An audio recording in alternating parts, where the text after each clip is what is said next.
Okay, welcome back to Inuyasha Anime Review, Part 16. This I'm reviewing episodes 124 to 130. Yeah, I was going to stop at 131, and I realized, though, and I looked up online, like, this kind of sounds like a two-parter. Well, I went, yep, it's part one two-parter, and I better review that together. I'd rather not do that again. Or I basically stop in the middle of an actual thing. So I'll say the final 8 episodes for part 17. Now, what happened? Now, what are these episodes? If you look at, let's say, 124 to 126, it simply put the still following from the events of the Battle of Seven arc. Yeah, I know that 123 is basically the start of this. Basically, you kind of think of this as a four-parter in a way. And what happens in the first part? Naraku, after leaving Mount Hakaway, goes to find Kikyo and kills her. Yep, kills her. And this kind of sets up the very next two episodes. Yeah, and also, thanks to this particular episode, this is also the last time we see Koga in the series. Well, not until final act, because apparently that's when he returns, because he's absent for the rest of the series. Yeah, for the remaining of the original of this particular season and the following season of the series, he's absent for a long period of time. It's not until the start of the final act is when he comes back. Him and his two henchmen simply just go off fighting Naraku somewhere else. Yeah, they basically go off someplace else. That's simply what happens to them. Mm-hmm. Yep. And of course, Inuyasha goes mourning over Kikyo. Of course, he has seen Miasma River that apparently gave Mount Hakaway. And now I should point out though that what happens here with the whole thing, Mount Hakaway stuff, that kind of loosely follows them throughout the remaining episodes. Basically, we'll talk about. Yeah, because demons fall and they pretty much destroying villages. Yeah, that also kind of sets up basically, it's a plot thread that basically is referenced in episode 130. Yep. So, yeah, after basically Naraku kills Kikyo, he goes off, is not seen again until episode 127. Yeah, he's actually absent for the next couple episodes. Yeah, he shows up a couple times in 127, mainly just to advance the plot of the canon stuff. Yep. But that's all you see of him in these episodes. But as for like episodes 125, 126, it just basically continues. Basically, this was basically a two-parter. These two episodes were set up at the end of 123, with Kagura carrying off a bundle, which basically is Naraku's incarnation, which to confirm this two-parter. What happens in this one? Well, a priest tells Inuyasha, "Oh yeah," tells him a priestess was found on a beach, like a someplace, and like barely alive. So Inuyasha goes around Kikyo, and that's what he does of most of the two parties when he realizes, oh yeah, that priest lied. Yeah, it was all Kagura's doing. And the seventh incarnation Naraku decides, oh yeah, it's revealed the seventh incarnation Naraku, it's revealed in part 2, that he's in fact Naraku's human heart. Yep, but nothing about the thief who became Naraku. Nothing about him when he was having his lust for Kikyo.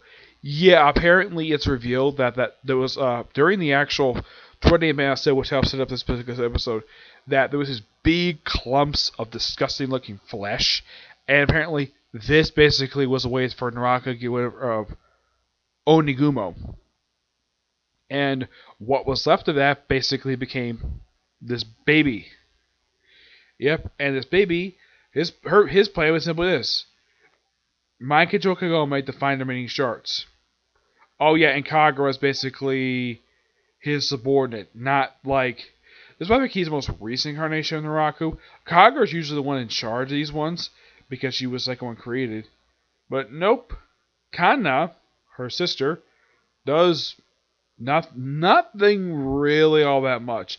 Oh, and apparently the baby is basically like how they get Kagome is the most unusual way possible. Apparently they took over a castle and convinced the daughter of the Lord, they probably killed the Lord, to get up any suspicious travelers they come across. And they gather up Moroku, Sango, and Kagome, drag up straight to the castle, and oh yeah, because the fact that but it's perfect these people actually tell the truth exactly what they were doing. They get killed. Why? because it's not their like at that point it wasn't really fully explained. And once, of course, the incarnation sees Kigome, does take her and kill the rest. Yep. And look how Moroku and Sango just beat the crap out of these guys instead of killing them because they're not mind controlled, so they're just following orders. Of course, Inuyasha basically comes, thanks to, of course, Shippo fighting them. Yeah, Kigome has been kidnapped, so Inuyasha basically goes and beats the guards, and they track down where Kigome is. Kigome, of course, the whole time basically is trying to. Basically, she frees her mind, but not her body. But eventually, she's freed, and of course, the incarnation gets away. And that's the last scene of him in these episodes. I don't think he returns for quite a while. I don't think he returns maybe until like the following season. He doesn't really do very much. Yeah, I barely remember this incarnation because, well, he's not really a noteworthy character, this 7th incarnation. I don't remember the character's name. Okay, and what happens in the remaining 4 episodes? 127 to 130 are in fact 4 filler episodes. First 2 of a two-parter, saying modern day. Apparently, Kagome, basically, because we got nothing really to do, except for we have fighting for Naraku, decides to go to present day to stay for a little while.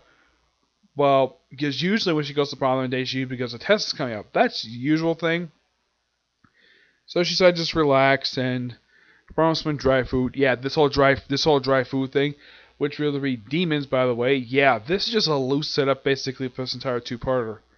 Oh yeah, and it's revealed that if you boil this thing, they become the demons. Yeah. She finds out the hard way. So he told not to do it. He boils it because he really wants to get hooked it up. And becomes a new demon. And of course, Sango kills immediately. Yep. And of course, Inuyasha, of course, knew about this. So, yeah. Apparently that. Oh yeah, and what happens with Kagome in present day? She gets basically forced to get involved with this cultural festival. By the way, not the first anime I've seen basically to follow the cultural festival. Almost a lot of my anime I basically watched have basically had these things. And very standard anime, Japanese anime stuff to have this stuff. And, yeah. Oh, in case you're wondering, whenever they showed the high school in the series, do you have any conversations on the rooftop? Because, yeah, that's something quite common from modern day anime. And this has been common since basically as long as I haven't watched anime, where characters are in high school, they have to have conversations, what do? They go to the roof and have a conversation. Yeah, by the way, did this happen because of Heroic Hero? Oh, yes, it did. Did it happen in this set of episodes? Yes, they do. They do, in fact, go to the roof. First time I could think of they were did in the series, but yeah. So, apparently, because they were boiling water on the dry food, Gomez basically dropped through 3 things. Sing in the choir, act in the play, and cook stuff. Oh, and by the way, when one point they actually get disturbed by the reborn demons in present day, mind you, apparently people present day have no idea what the heck demons even look like. Yep, and this two-parter is noteworthy for Inuyasha's first encounter with Hoji. Well, the present day version of him. Yeah, first time that Hoji's ever seen Inuyasha face to face. And as far as I know, Inuyasha has seen him once before in another modern day episode. But otherwise, though, this is the first time Hoji's ever laid eyes on him. They exchanged a brief conversation. Of course, that was on the play part. Kagome sees one of the demons during her choir performance, and Inuyasha take out demons pretty easy. These demons are so easy, and he takes out one with his wind scar. Oh yeah, and apparently only one person is bothered with the fact that the wind scar actually damaged the freaking roof of this gymnasium, and apparently nobody cares.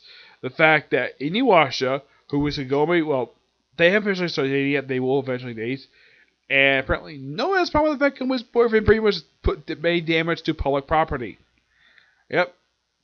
Of course, they actually find the last one where it's a fish. And he was like, oh, it's this particular theme. It's like, okay. So they slice it up and serve it up as main course. And, well, then, of course, they go back to present day. They go back to feudal Japan. Yeah, it's a particularly very odd two-parter, per se. We have Kagome's grandfather trying to look for demons, and he doesn't really find any. And Sato, well, Komi's little brother, is basically saying Iron Reaper Soul Stealer while sitting down at a table. And apparently, Kagome's mom has no problem with her, basically, her little boy doing this. Yeah, acting pretty much like, basically, Kagome's boyfriend.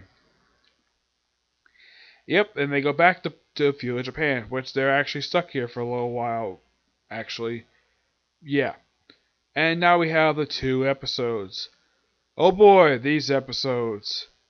Yeah, where the characters fight really, really weak demons. First one is simply put, I thought it was really interesting. Okay, so we have a sort of a reference to what happened with the Band of Seven arc, basically at the end where a bunch of demons basically released, and it actually released a demon. What kind of demon? A boar demon. Not any boar demon. Him along with his monkey and his supposedly water demon are descendants from the story. Well, that was a Chinese story, The Tale of the West. One of the characters named Son Goku, which is probably who the character Goku is probably named after. And this particular character did also pop up in High School DxD. The other two did not. Oh, yeah, his first was the Monkey King. Yeah. And what does this boar do? Starts up his own harem by basically getting a bunch of wives. Oh, yeah. Here's the thing. He got beautiful unmarried women by putting tiaras on their heads and asking about his children. And Moroku, and of course, Sanga points out though, yeah, this demon acts way too much like Moroku. And she basically says toward the very end. And Moroku is like, you act like me. Yeah, and he never says that the entire episode. Yeah, and then during the episode, before they go fight him, like, they actually spent a couple times in the episode. First time, it has it basically where Moroku and Inuyasha basically wear the tiara and they act really weird. And then Kagome basically is forced to put it on. Jikasu and Chippo basically disguise him as a woman because he can't get a shapeshifter. And eventually they're bragged out and, well, they're defeated by Kagome's Sacred Arrow, and that's last see of them. Yeah, really pointless episode.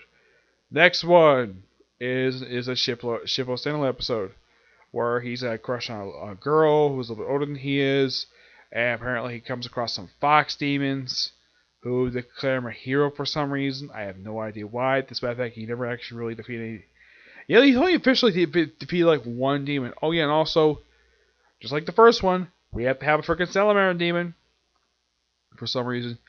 Yeah, and of course, and like with that particular one, it seems like whenever they do Shippo standalone episodes, a lot of the time the main characters, rest of them, don't really do anything at all.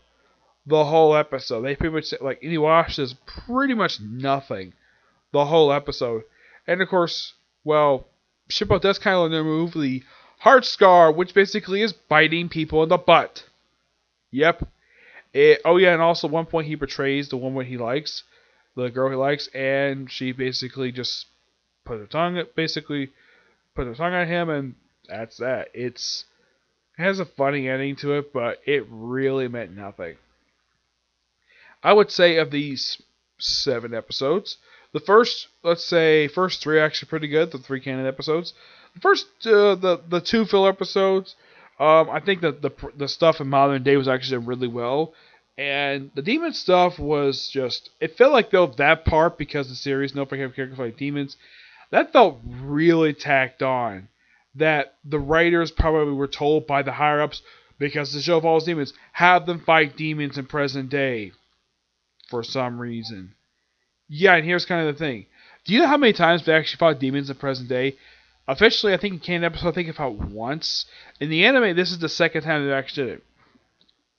And it's a group of very weak demons. Like, oh my gosh, so freaking weak. Yeah. But not much else to say about these episodes. Like, you can definitely say the first 2 are actually really good. 127, 28 is actually a bit of a disappointment.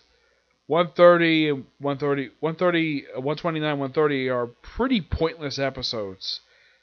In the case of 130, you can probably watch it just for the pure pleasure of basically the characters one of who happens to be basis for Goku. 130, easy skip episode. Doesn't really amount to anything in the series at all. Whatever, so you definitely should watch 129. Mildly, because of all like the stuff that happened right after the events. that happened in the aftermath of the Band of Seven arc. Yeah. So that's it for this particular review. My next review is going to be on Seven Deadly Sins. And I think that tomorrow I'll do my final part for review for this particular season.